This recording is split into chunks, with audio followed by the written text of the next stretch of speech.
books allow us to break free of that, step outside of the prison, if you like, into other vistas, other countries. Yeah. So it's a liberation as well as an education. Brother Paul Williams, Assalamu alaikum wa rahmatullah, and welcome to the Thinking Muslim podcast. Wa alaikum assalam. It's a pleasure to be here. Well, it's wonderful to have you with us today, Paul. And in many ways, Paul, today I want to turn the tables on you.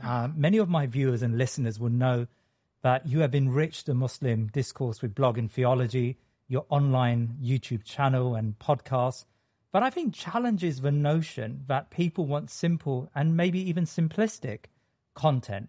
A lot of your content is pretty heavy, and alhamdulillah, as I said, it's really enriched Muslims around the world, and you can see that from the comments and the discussions that I had after you post a video.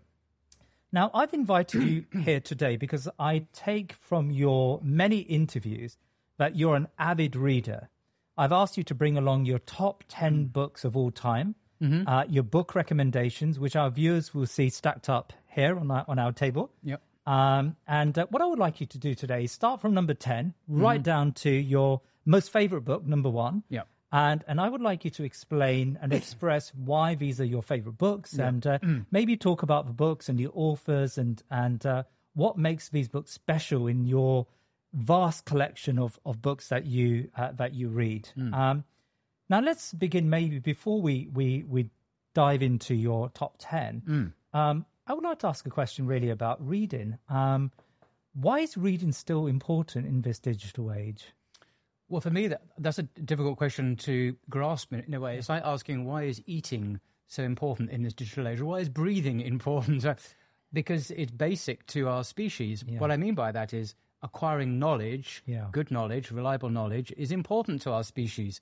Otherwise, how will we interact? How will we grow as human beings? How will we fulfill our God-given purpose, which is to understand the world and our reason for existence? So the question for me, I have a hard time getting my mind around it, to be honest, because it's so self-evident. But I appreciate it's not necessarily self-evident to some people, maybe for other reasons. But for me, it's axiomatic. But we can gain knowledge from channels like yours, Blog and Theology. We can get knowledge from YouTube, from podcasts, from viewing various documentaries on TV. And that seems like where the movement is. I mean, the movement may be away from books and more towards these visual and, ways by which people can access knowledge like they never were able to do maybe 50, 60, 70 years ago. I mean, is that a fair... Yeah, I think there's a half-truth. I think there are a lot of readers still around. I mean, you read books, I read books. Everyone I talk to still reads books, whether it be PDFs or hard copies. The bookshops are still full, like Foyles and Charing Cross Road or Waterstones here in London. Admittedly, there are fewer of them, but the few that remain are big. And if you go into these places, a lot of people are buying books. And I think that Amazon is a thriving industry. Obviously, the owner, I think, is the world's richest man, or of course, was, or something. So, no, there's still a place for books. But more interestingly, I think, for me, they give access to other great minds, to geniuses of the past, because we can access Plato, Aristotle, we can access the Hadiths of the Prophet, upon whom be peace, through reading. And this is unique opportunity, a unique channel to do that.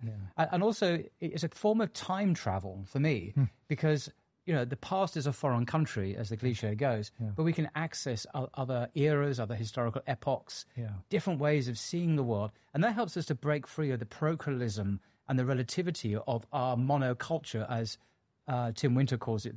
We only have a certain slice of reality we're allowed to perceive things through. Books allow us to break free of that, step outside of the prison, if you like, into other vistas, other countries. So it's a liberation as well as an education, I think.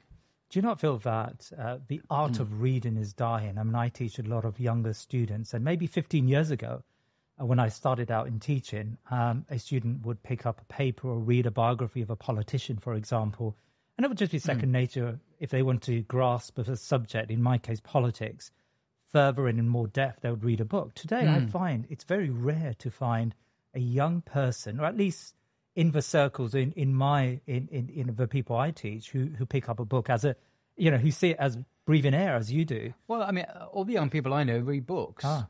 All of them. Maybe it's just my teaching. No, I don't know I don't know the stats on this. You could be right. I don't know. But seriously, I don't know anyone who doesn't read. And all the young people that I know students, whatever, all read books. Yeah.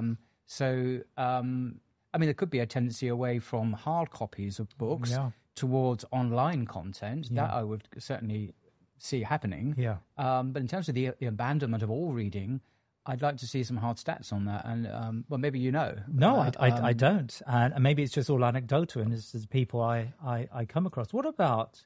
So you read mostly non-fiction books? Do you read fiction? I do. And one of my selected books is a work of fiction. Literature, English literature, obviously, is very important to me, particularly the 19th century novel and poetry, the metaphysical poets and the 17th century, John Donne and Marvell and so on, have always been very close to my heart since I was a kid. Yeah. So poetry and good literature. I mentioned George Eliot, so 19th century novelists like George Eliot, Dickens, Jane Austen, and others are incredibly fantastic. I mean, to enter into their world is to be enriched, to have one's world coloured by a kaleidoscope of different sensations and ideas. Yes. And I don't know why one would want that. It's a great experience. Well, recently I've been listening to audiobooks, and I feel a sense of I'm cheating here when I listen to an audiobook. I'm not picking up a book like your good self, and is that a problem there in my... Well, stories are traditionally told orally. This is the traditional, and the Qur'an is taught orally. That's what the Qur'an means, recitation. Yes. So the oral transmission of stories or narratives is the way our species have done things traditionally. So I don't see this as some kind of easy cop-out or modern cop-out. Is actually to go back to the traditional way of transmitting stories and narratives and listening to them. Yeah. So the printed word is the latecomer, not the oral transmission. Yeah, before we get to your number 10 book then, if a person found it very difficult to read and they don't schedule reading into their plan, their daily plan or their weekly plan, how would they start? What's your recommendation, Paul? I must confess, I'm not a good person to ask that question. Okay. I don't know the answer. I think for me, reading is like breathing or eating, as I say. It's always been part of my nature to do so. So when people ask me, how do I begin reading or how do I actually don't know the answer to that, because it would mean acquiring a set of skills and a strategy, which I've never adopted, because it's just like what I do. And if I was to stop doing it, I can't actually conceive what life would be like. Yeah. So I'm actually not a good person to ask. Sorry, I don't know the answer. No, I think I read, but I find it very difficult to explain to others why, apart from all of the explanation that you gave, and it's very valid. I find it very difficult to get someone to read, and I think maybe that's as a teacher, I find that's probably one of my failings. I mean, it's curiosity about. I think it's driven by curiosity about the world. Yeah, I want to understand the world, and that's what explains my interest in philosophy and theology, as well as diverse human experience, which explains my interest, say, in Dickens, who gives access to the Victorian worldview and all the problems associated with that. And explains my interest in religion, because it's transcending one's own ego. So it's driven by curiosity and desire to understand. Yes. So that may be a key for me anyway. Well, let's start with book number 10 then, Paul. Just disclaimer, these books are not definitive. There are other books that I could have included, apart from one or two, which definitely would be on any list of mine, which we'll come to. But some of these books could easily have been, other books could have been on the list. So it's not really a definitive fixed list. Yeah. But the first one, number 10, going up to number 1, is this book called The Making of a Salafi Muslim Woman, Paths to Conversion, by Anabel Inge. It's published by Oxford University Press. Yeah. And Anabel is an academic teaching at King's College here in London and at SOAS. So she's not a Muslim, but she is obviously a woman. And I say that because she is a woman looking at Salafi Muslim women's experience. Yeah. And this is academic research. Yes. It's not like opinion. It's based on the surveys and skilled way that she has tried to understand the subject that she's chosen to look at. Yes. But I just wanted to read just 2 paragraphs from her book, from the introduction, actually, page 5, because and then comment on why I think this is so significant. And I think it really is significant what she says. Yes. Because very few studies have been done sympathetically of trying to listen to Salafi women and their experiences. Most of it's been judging them or making assumptions about them rather than listening to their actual experience. Because, of course, there is a stereotype in the Western press about Salafis in general, but also Salafi Muslim women in general. Yes, absolutely.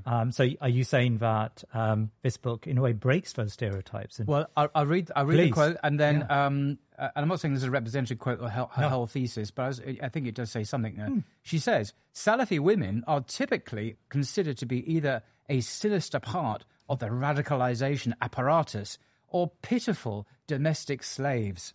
Similarly, the wearing of the burqa, in inverted commas, often used to describe the niqab or the jilbab worn together, is a sign of Islamist extremism, self-segregation, and or female oppression. And then she references some articles that actually state this. Yes. The reality, however, is much more complicated. Most Salafis in Europe, including those who feature in this study, are explicitly against violence, so that they should not be essentialized as a security threat. Furthermore, empirical research suggests that Muslim veiling in the United Kingdom, she focuses on the UK Salafi experience, is largely a personal choice. And this study indicates that Salafi niqab wearing is no different. In fact, she says, far from being forced by their families to cover up, and this is a really interesting point, I discovered that many Salafi women are subject to considerable pressure to wear less.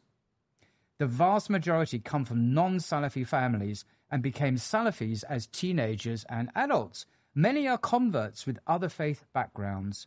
The rest are largely from less conservative or non-observant Muslim families. I have never heard of coerced niqab wearing, but have met many women whose families implore them or try to force them, sometimes threatening violence, to discard their veils and gowns, which they saw as the culture of the Arabs or even extremist. I'll leave it there. This is peer-reviewed academic research. Yeah. And why does this matter? Because in Germany, I was recently in France, where I visit regularly, a completely opposite stereotype prevails. Yes. It's not based on reality. It's based on... It's a myth we've had about Jews, about other ethnic minorities, about Catholics, in England. We had these appalling caricatures, which are not based on the truth.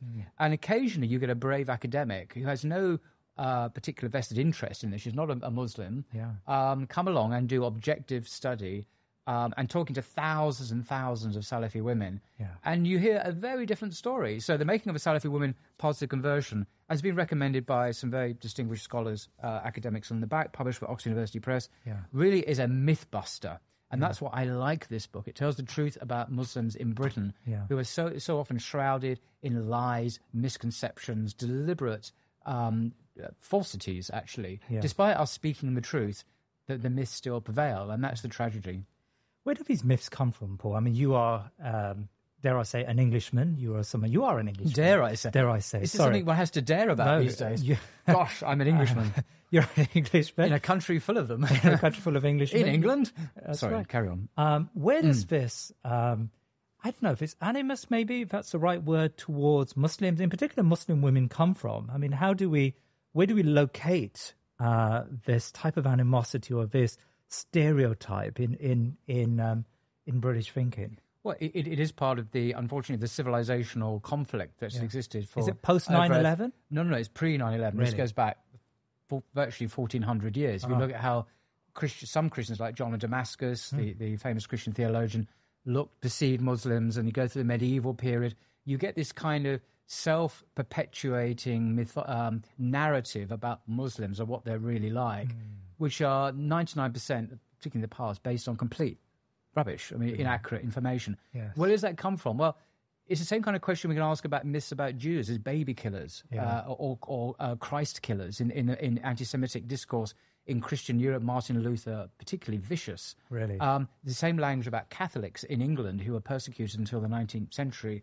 in England, that these people were alien, foreigners who couldn't be trusted. They're not really British. This is Catholics in England, born here, You get these bizarre notions born of xenophobia and fear and ignorance. And I think we see many I don't want to kind of single out Muslims as if they're kind of unique. They're not, although the characteristics of the prejudice are unique. But they do parallel many other similar kinds of misrepresentation of minorities we have seen in the West. But fortunately, some of it's breaking down. I mean, it's a fascinating book, and the way you describe it, I think it's worth a read. Yeah.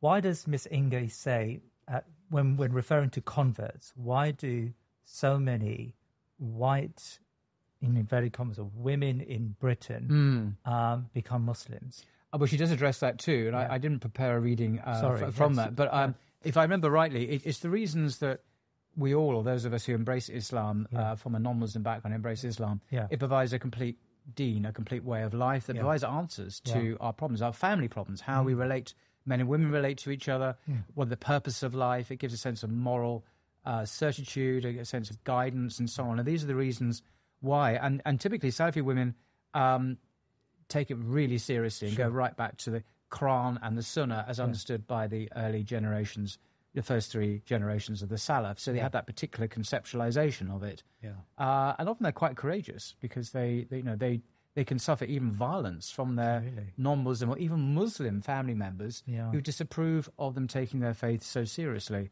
So, well, thank you very much. I think that's a fantastic book to start with. So let's move on to book number 9. Well, this couldn't be more different. This book, how can I put it? It's going to take a bit of explaining. Go on. This is a book called The Critic of Pure Reason by a German philosopher called Immanuel Kant. Yes. Now, this book was first published in 1781. What can I say about this incredible work? I'm very interested in philosophy. I studied philosophy at university, and this book, for me, is the Mount Everest of works of philosophy. It is the most difficult, challenging book ever written by a philosopher. And I think many professional philosophers would agree with that.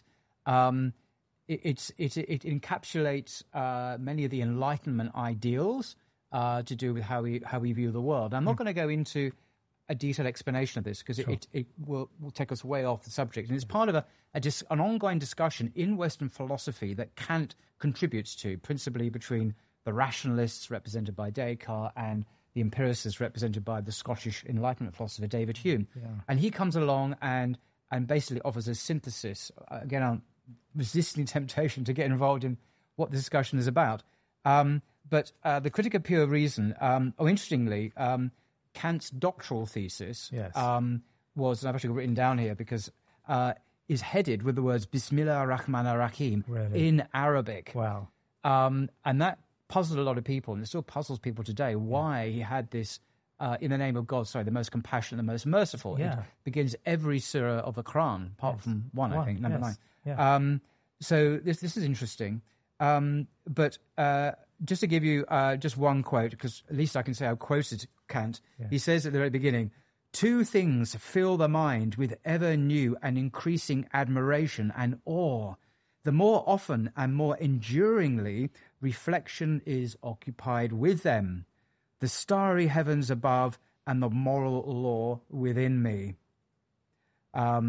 So this is the Critic of Pure Reason. And I often joke, because CPR, the Critic of Pure Reason, you will need CPR after having read this. CPR is cardiopulmonary resuscitation. Yes. That is an original joke with me, I hasten to add. It is copyrighted and trademarked. You cannot use it. That's right. Okay. So you will need CPR after having read CPR. Yeah. No, but it is a work of genius. And when I first read it, I am still constantly in awe of the incredible intellect that this guy brought to the subject. It's quite extraordinary. Another reason to read is to appreciate greatness rather than mendacity and banality and ugliness, sheer genius. And it's accessible through reading. Yeah.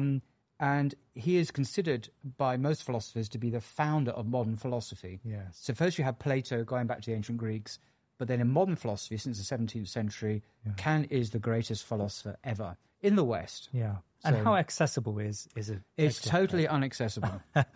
Well, I'm not going to kid you. It's totally inaccessible. And unless you've got a philosophical background. Yes. I remember at college, I had to wait to the second year before we were allowed to attend Kant's lectures. And I remember going in my first year at uni, because I was already familiar with Kant, jumping that and going to a class in the second year, because I could. Yes. And A.C. Grayling, who was my tutor. Of course, yes. My personal tutor. Oh, wow. I sat at the back of the class hoping he wouldn't see me. Yeah. And he made a comment saying, Well, it's very good. I noticed some people here haven't even completed the first year, and they're sitting in the car. And I was allowed to be there because I was a member of the university, but he didn't quite approve. But I sat there because I thought, women will want to hear about this guy. Yeah. And Eaton Grayling is a brilliant expositor of Kant. Of course. Anyway, enough about him. He's an atheist. That's right. Well, book number 8, please. Yes. Paul. Another complete change of scenery. This is the Oxford Book of English Verse. It has a lovely cover normally, but it's worn away because I've used it so much. Wow. And this is the canonical collection of English poetry, published by Oxford University Press, of course. Yeah. And you get poems that start from, to give the contents, the first one is in the 13th century. Yeah. And it almost sounds German in the language, right up to the 20th century. And it contains over 800 poems. Actually, let me just get that right. Yeah, 821 poems. And I have read every poem here. And what I did was, a couple of years ago, I determined that I would read every poem in here, one poem a day. Yes. Even if I didn't like the poem, I would read it because it was thought to be important enough to be in the canonical collection of poetry for the English language. Yeah. I would try and appreciate it. And I used YouTube, by the way, because a lot of his poems are recited on YouTube. Yeah. And it was a fantastic experience. And so I'm not going to read them all, but I'm going to read one of my poems, one of my favourites, by a guy called Percy Shelley. Shelley, yes. Who was a bit of a bad boy, really. He was a bit of a rebel. How was he a rebel? Well, he got sent down for Oxford or Cambridge for being an atheist. And whether or not he was friends of people who wrote Frankenstein. We're going to go there. Oh, yes. But and he died in Greece, fighting for the Greek nationalists, I think against the Ottomans, actually. Oh, really? But anyway, he wrote a poem called Ozymandias. Yes. And one of the reasons I like this poem, it's quite a short poem, it's quite Quranic in its lesson. The Quran is compatible with the Quran's outlook on the human history and the fall of tyrants. And I'll just read it out. And I do recommend you go away and read it for yourself. There are plenty of wonderful YouTube videos of great actors reading it out, and some has amazing cartoons with it as well. Yeah. Some have got millions of hits. So it's a very popular poem today. So he writes, Shelley writes, I met a traveller from an antique land who said, 2 vast and trunkless legs of stone stand in the desert. Near them, on the sand, half sunk, a shattered visage lies, whose frown and wrinkled lip and sneer of cold command tell that its sculptor well those passions read which yet survive, stamped on these lifeless things, the hand that mocked them and the heart that fed.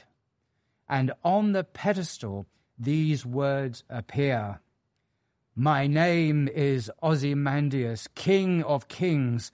Look on my works, ye mighty, and despair.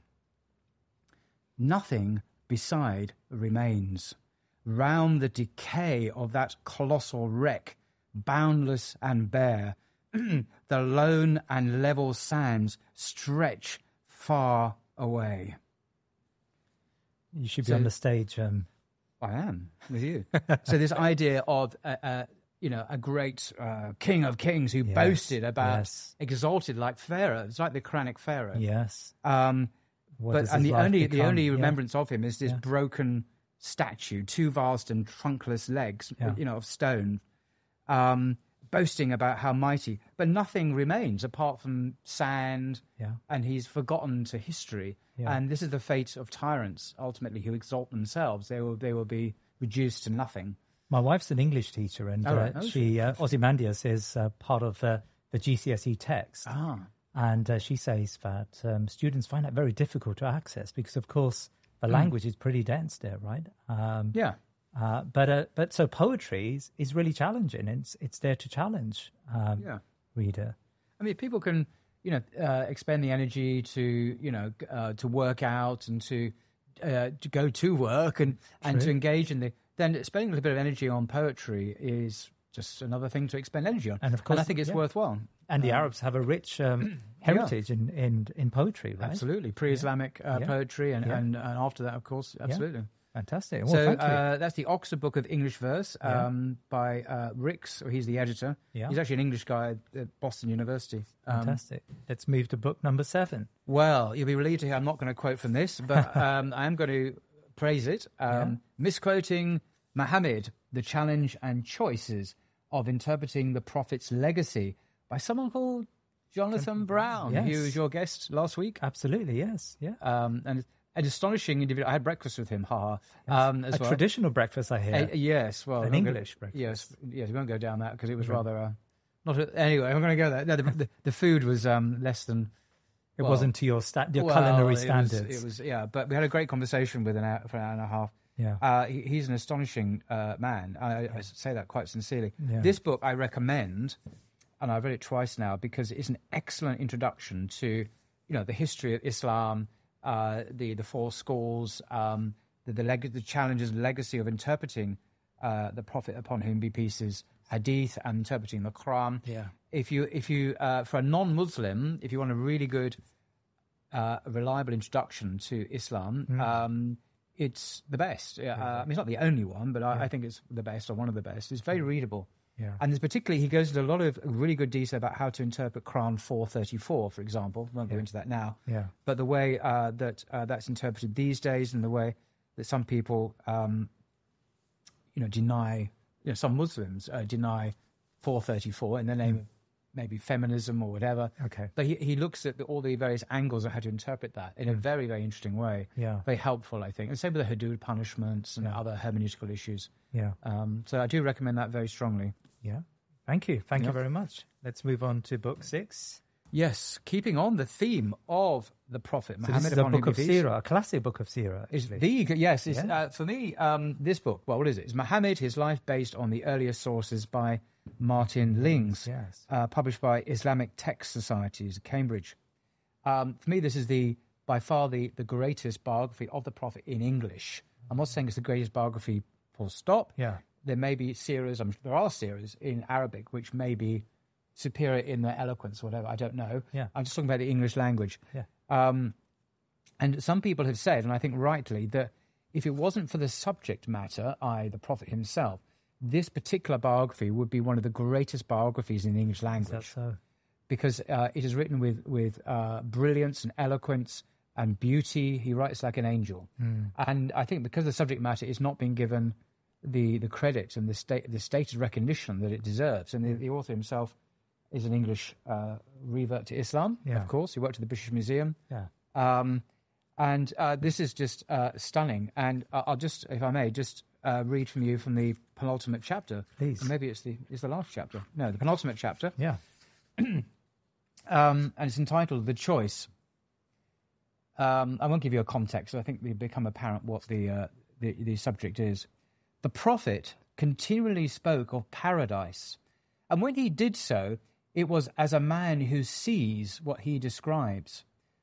This impression was confirmed by many other things, as, for example, when he once stretched out his hand as if to take something, then drew it back. He said nothing, but some of those who were with him noticed his action and questioned him about it. I saw paradise, he said, and I reached out for a cluster of its grapes. Had I taken it, ye would have eaten of it as long as the world endureth. They had grown accustomed to thinking of him as one who is already, in a sense, in the hereafter.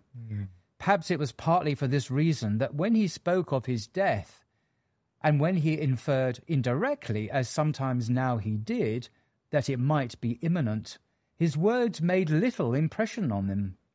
Moreover, despite his 63 years, he still had the stature and grace of a much younger man. His eyes were still bright, and there were only a few white hairs in his black hair.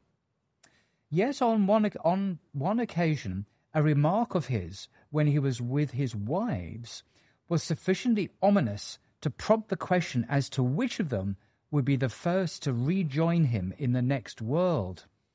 He replied, she of the longest reach would be the soonest of you to join me.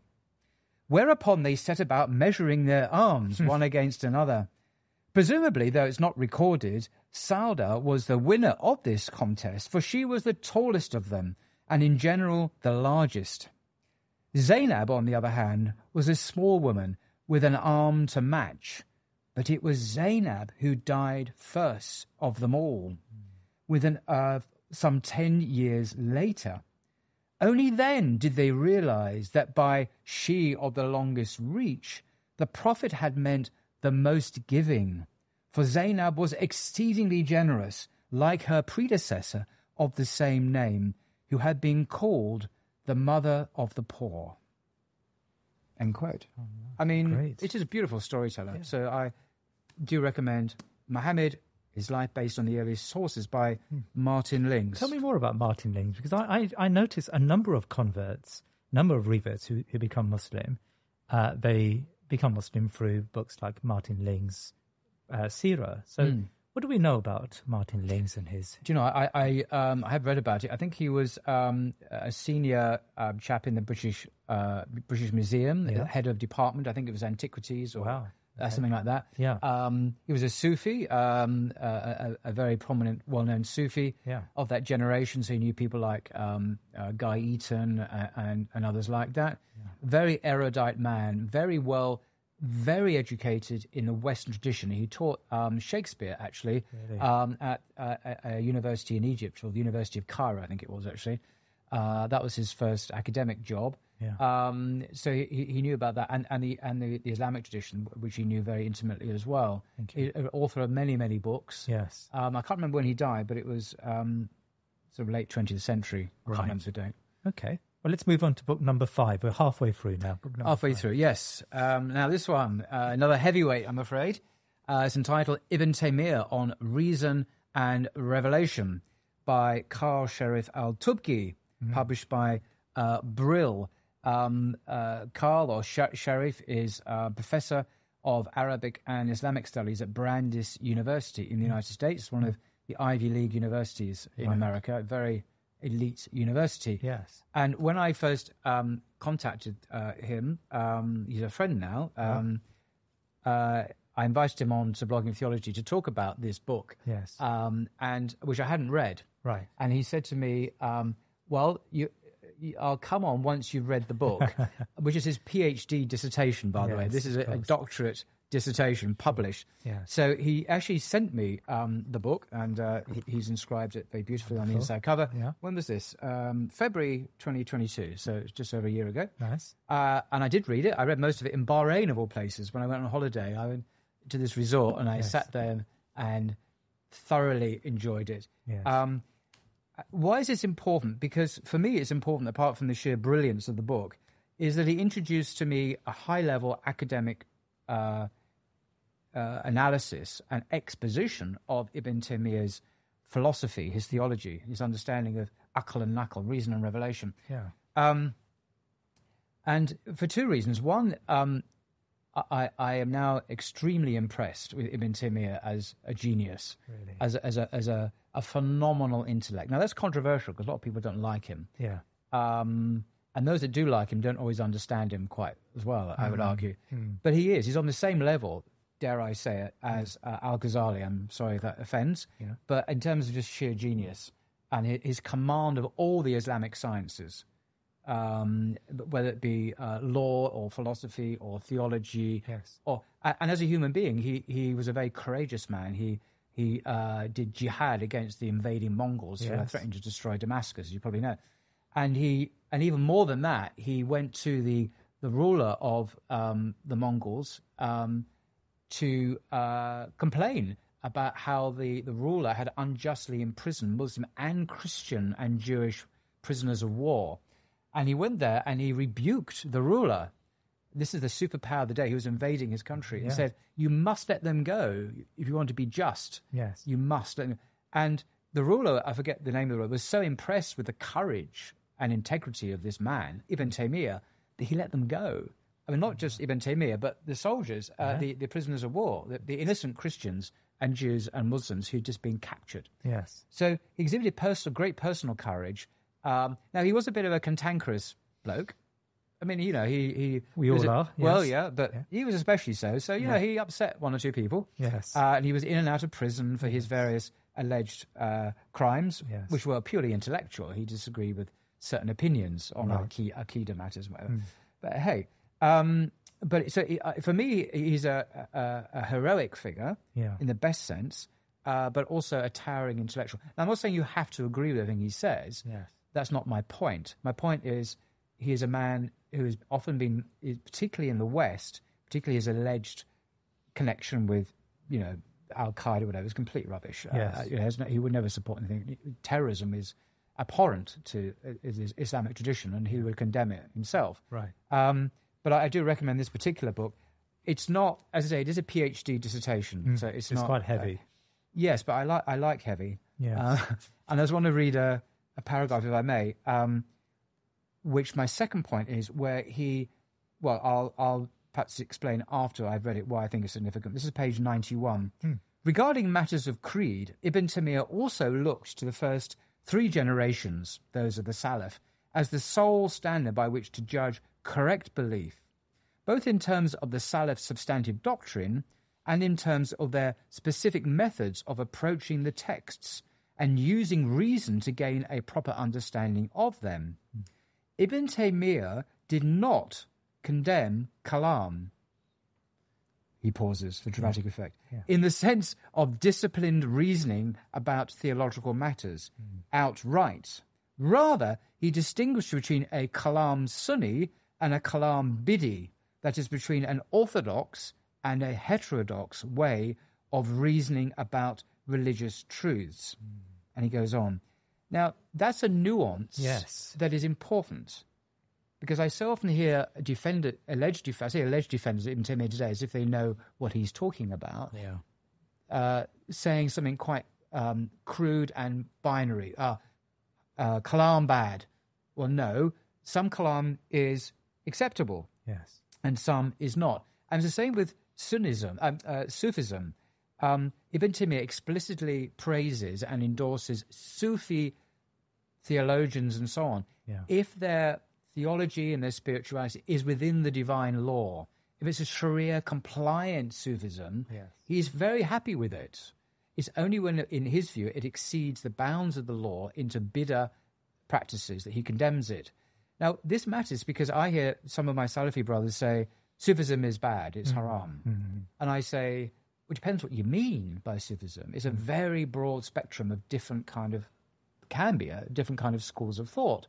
And Ibn Taymiyyah didn't condemn Sufism, he condemned non-Sharia compliant Sufism. And there are plenty of quotes from this book, from Ibn Taymiyyah, that state exactly that. I mean, quotes from Ibn Taymiyyah that say that. So what I like about this book, when it comes to even Ibn Taymiyyah's defenders today, who often don't really represent his thought accurately, it's a kind of an inaccurate caricature, unfortunately. Ibn Taymiyyah himself was a much more sophisticated and nuanced thinker who could discriminate between the haram and the halal, even within those practices that modern Ibn Taymiyyah disciples just dismiss completely. And have you ever... So Professor El-Tobgui said that once you've read the book, he'll come onto your show. Did he return? Did he come onto your show? Oh, sorry, yes, he did. He's been on several times now. Yeah. And he did actually, this is another kind of story in a way, he did an amazing video on LGBT and the Islamic response. Right. Now, I'd always been told when I started doing blogging theology that don't do videos for more than 20 minutes because people's attention span doesn't last that long. I'm thinking, well, hang on, people go and see Spider-Man movies and they last 3 hours. Anyway, so he came on and did this video on Islam and LGBT, a 4-hour video, replete with slides, and it's had over 120,000 hits. And it's been translated into many other languages, German and French, for example. It's been translated into Arabic. It's a wonderful resource, and it's now referenced by other places as a standard work that one must consult. So that puts the lie to only 20 minutes. So he's an amazing scholar. I had dinner with him a couple of times in Istanbul when we were there. He's a really humble man, not very, very nice person. And anyway, so that's... Thank you very much. Let's move on to book number 4. Yes. Let's do something completely different. This book is called Encountering Mystery, Religious Experience in a Secular Age by Dale Allison, who's a professor of New Testament studies at Princeton Theological Seminary, one of the leading, if not the leading, well, along with Harvard, seminaries in the United States. And hugely privileged to have him on Blogging Theology a couple of months ago to talk about, this is a new book. And just as it says on the back cover here, despite widespread skepticism on the matter, a significant number of people today in the West have stories of religious experience, moments of inexplicable terror or rapturous joy, visions, near-death experiences of the afterlife, encounters with angels, heavenly voices and premonitions. How should rationally minded people respond? And Professor Allison gives many first-person accounts of what's, people who are not believers in demons or angels, just regular sane people who've had the most extraordinary spiritual experiences with evil. This is not embodied evil; it's or it can be, or angels, right, or other kind of supernatural. And this goes on under the radar of our secular world, and they're not often spoken about by people because they don't want to be thought to be mad or to be diagnosed with a psychiatric condition. And maybe they're very reluctant to speak about them. They're otherwise perfectly sane, and there's not an obvious explanation like, oh, they're on drugs or they're drunk or they've hit their head themselves on the head or something. These are just ordinary sane people. Yes. But one of the things, so this book is full of these marvelous accounts, and he's not gullibly saying, oh, they're all true at all. He's very cautious in evaluating them using common sense and reason to say, well, is this, anyway, the book itself is really worth reading. Right. But I just wanted to share with you some of the things that I've always found most fascinating. On page 133, the most intriguing, it talks about near-death experiences. And he says, the most intriguing evidence for the extra-subjective nature of NDEs, near-death experiences, is this. Many people claim to have seen, while under anesthesia or otherwise unconscious, and from a point of view outside the body, things that they should not have been able to see. If even a single such claim is true, the standard accounts of sense perceptions cannot, to understate the matter, be the whole picture. And that's typical of this guy. He understates things. When I interviewed him, I said, look, why don't you push the point home? Because this has consequences in terms of our worldview. And he didn't want to do that in the book. So I just one random example.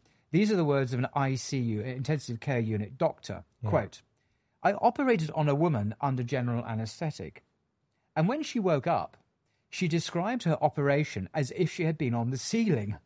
Not only that, she also described the operation that took place in the next theatre, the amputation of a leg.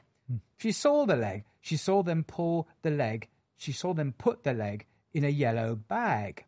She couldn't possibly have invented that, and she described it as soon as she woke up. I checked afterwards, and the operation had indeed taken place in the next theatre. A leg had been amputated at the very same time that she was under anaesthetic and was thus totally disconnected from the world. End quote. There are many accounts that have been verified of people who have had out-of-body experiences, not just near-death experience at that time, but out-of-body experiences during routine surgery and so on. People who have seen what was going on around them and heard what's going around them, accurately reporting. Some of these people were born blind and born deaf. And there's academic, I think it's University of Kentucky or Minnesota. You can read it online. They did research into this. So people have been born blind and deaf who've never seen or heard a thing in their life, who during a near-death experience actually left their bodies and saw what was going on and heard what was being said, accurately reporting it when they regained consciousness straight away to the attending physicians and surgeons and nurses. And this has been confirmed. This happens. Now, this is extraordinary. There are so many accounts like this now, thousands and thousands of accounts in respectable peer-reviewed academic research, and he quotes from a lot of it, that we're dealing here with something that can no longer be ignored. And what does this tell us? And this is my question.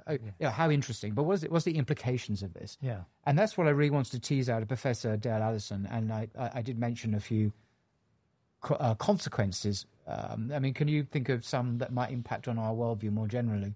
Well, I'm just trying to process this in relation to Islam and Muslims and how we view the world. I'm still thinking about that. And, how, of course, we know that at the time of the Sahaba, there were some companions who did have farasa, who had these, the ability to know beyond their reality.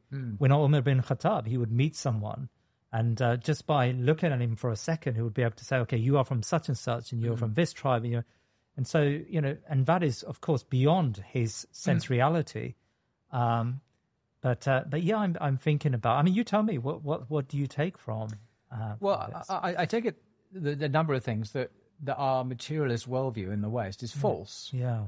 Because our consciousness, our minds are not merely the random byproduct of... When I was doing philosophy, I did philosophy at Mind at uni, and the standard model in philosophy, at least as it's taught in Anglo-American analytical philosophy, is that the mind is an epiphenomenal byproduct of the brain.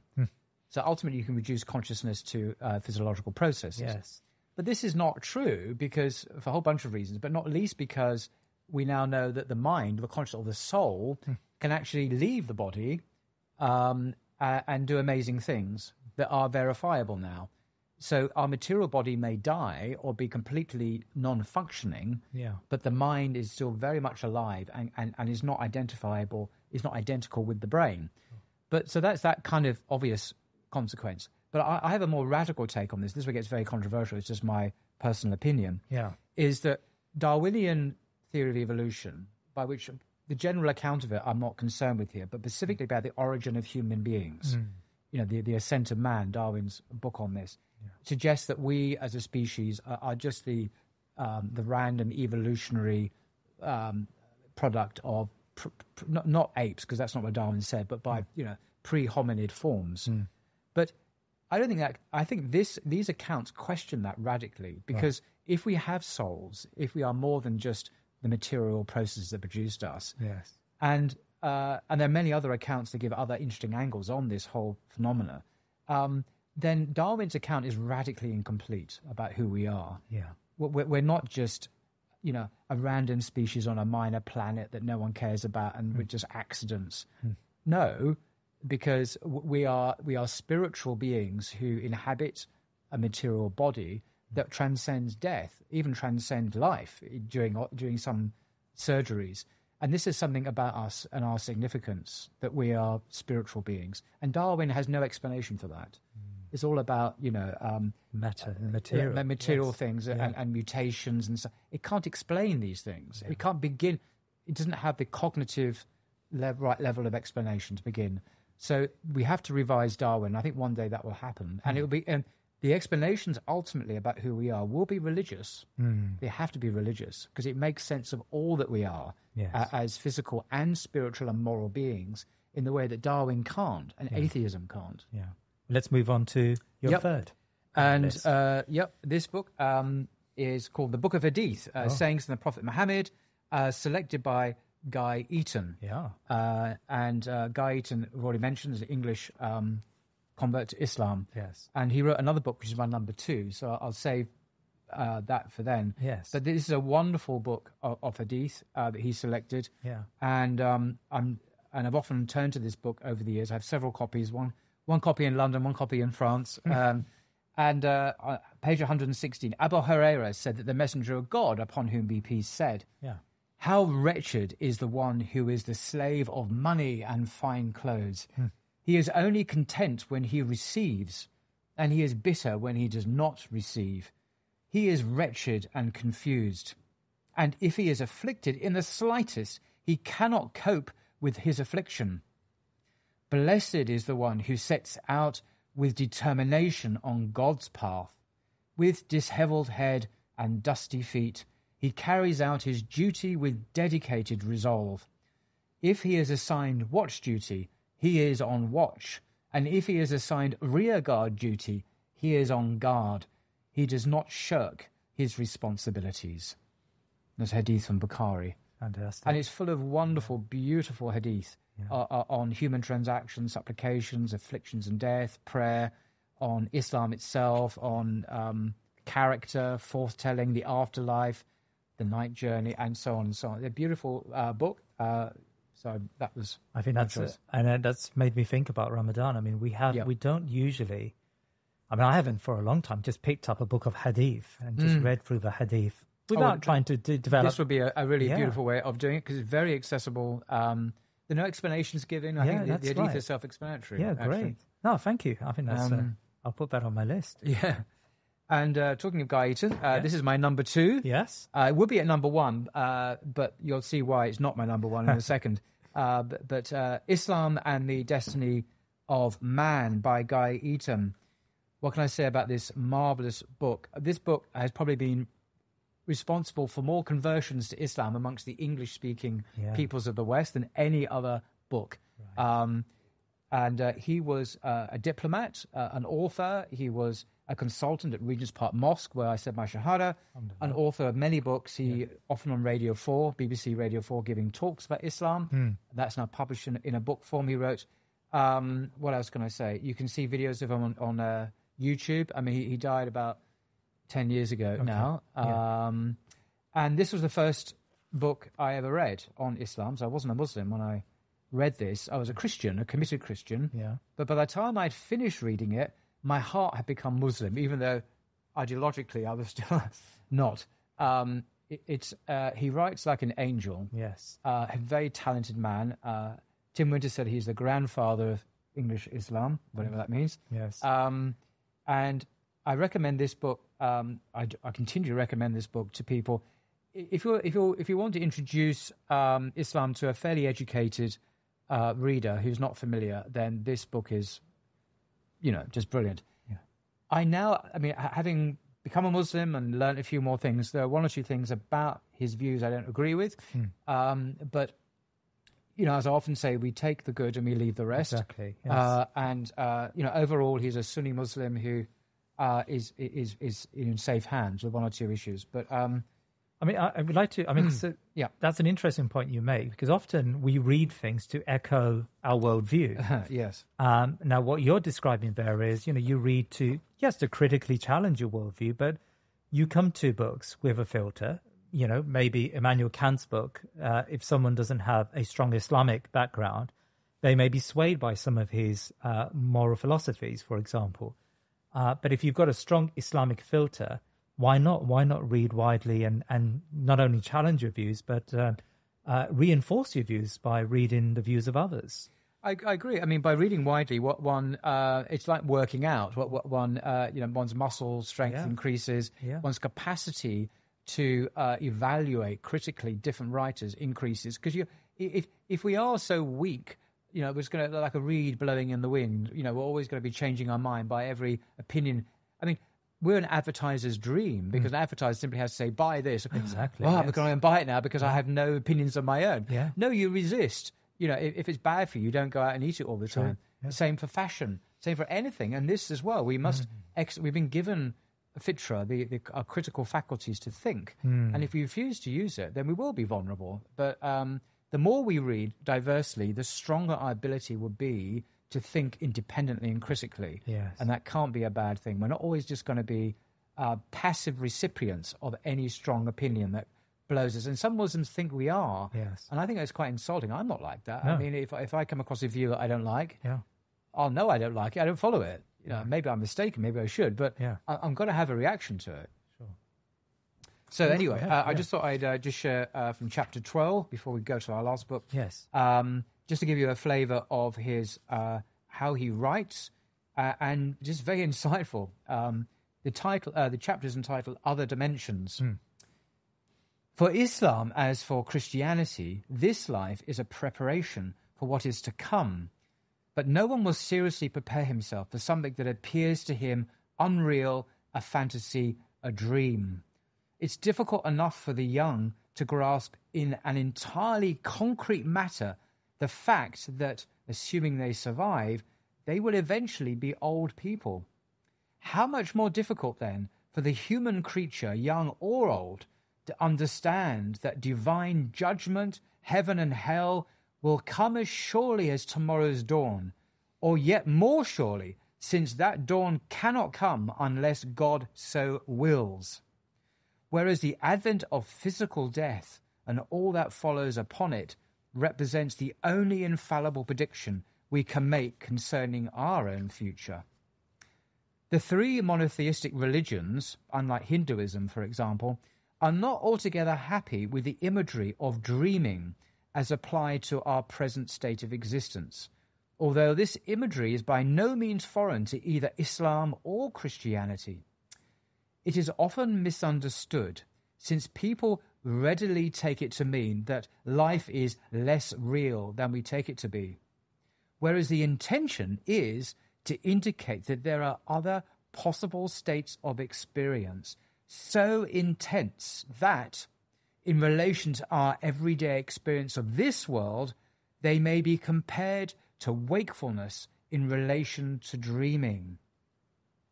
There is a hadith recorded by a Muslim which can scarcely be interpreted in any other terms.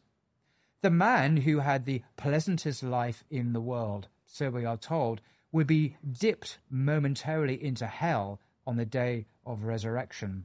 He will then be asked, "Son of Adam, did you ever experience anything good? Did anything pleasant ever come your way?"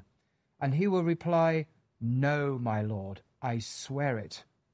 Then the man who, of all men, had the most miserable life on earth would be dipped momentarily into paradise. He will then be brought before his Lord and asked, "Son of Adam, did you ever have any misfortune? Did any distress ever come your way?" And he will reply, "No, my Lord, I swear it. No misfortune has ever come to me, and I have never known distress." End of the hadith. And then Eaton continues, "It would be difficult to find a simpler or more striking illustration of the difference between degrees of reality as experienced by a consciousness transposed from a lower one to a higher one. At the same time, it offers, at least to those who are prepared to accept the possibility that there may be states of existence more real than anything we live through here, one answer to the question as to how God can allow the innocent to suffer in this world.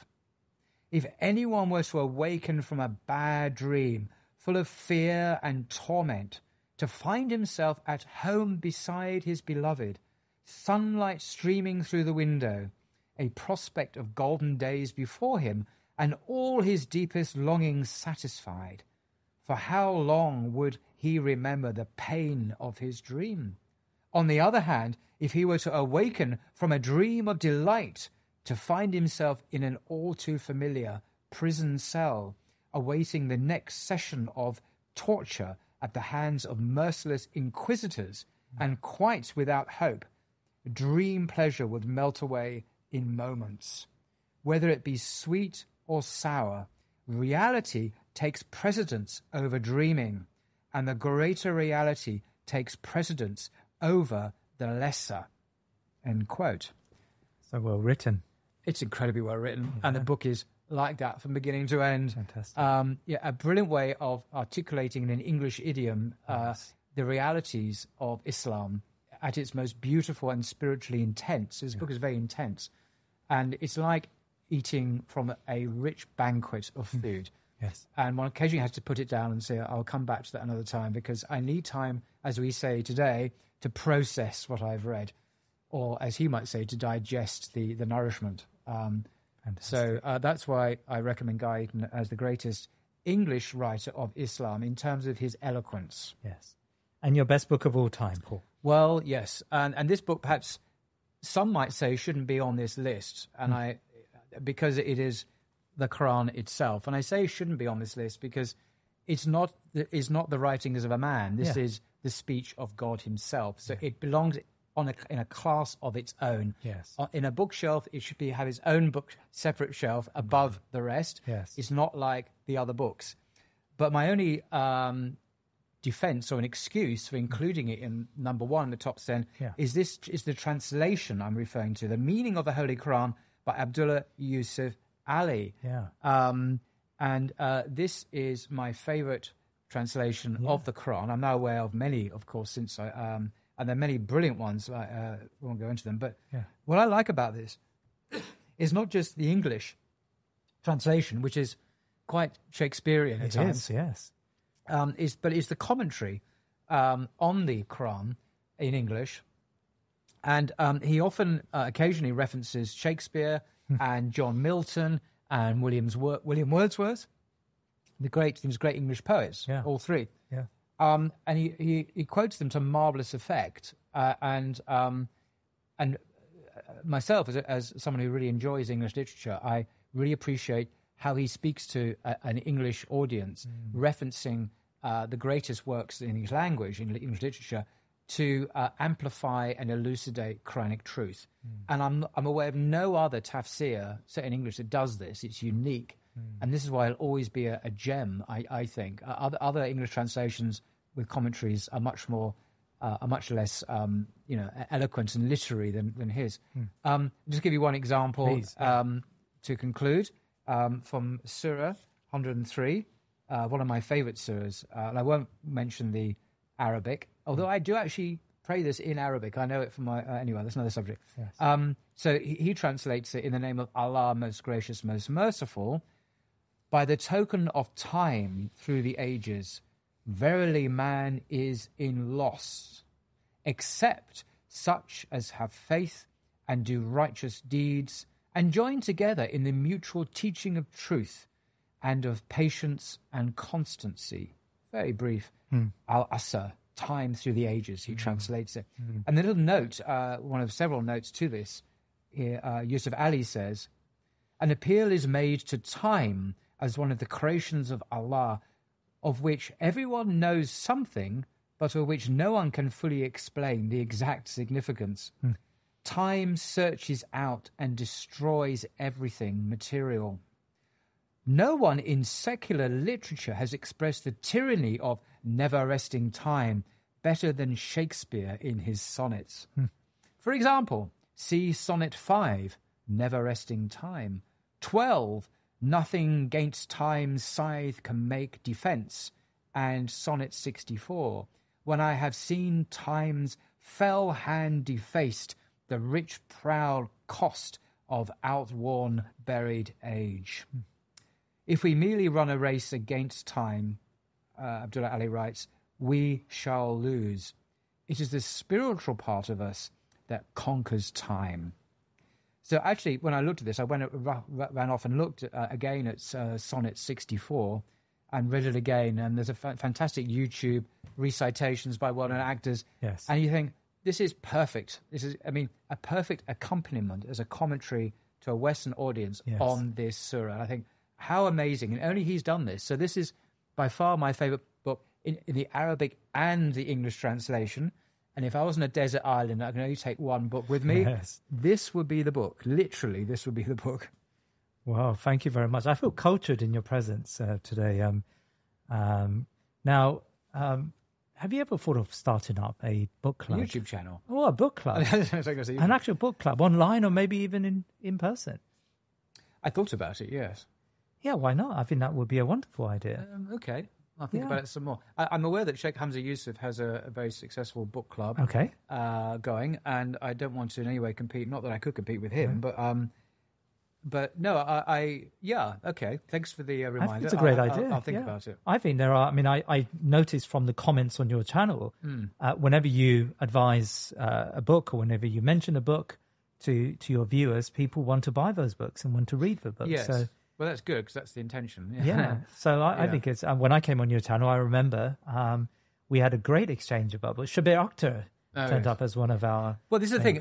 Some of Shabir Akhtar's books have easily been in my top 10, particularly his one, The Quran and the Secular Mind. Of course. So it was unfair of me to exclude him in a way, but there were only 10, so someone had to go. I'm sure he accepts that. I'm sure he'll be okay with that. But wonderful. Jazakallah khair. It's been a great experience. And my pleasure. I will put the titles of these books in our in the show notes. And if anyone wants to access the books, I would also put a link to where the books can be purchased. Inshallah. But thank you very much for your time today. Hamza, it's been a pleasure. Thank you. Jazakallah khair.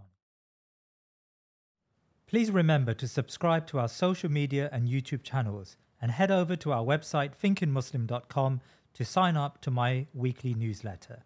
Jazakallah khair.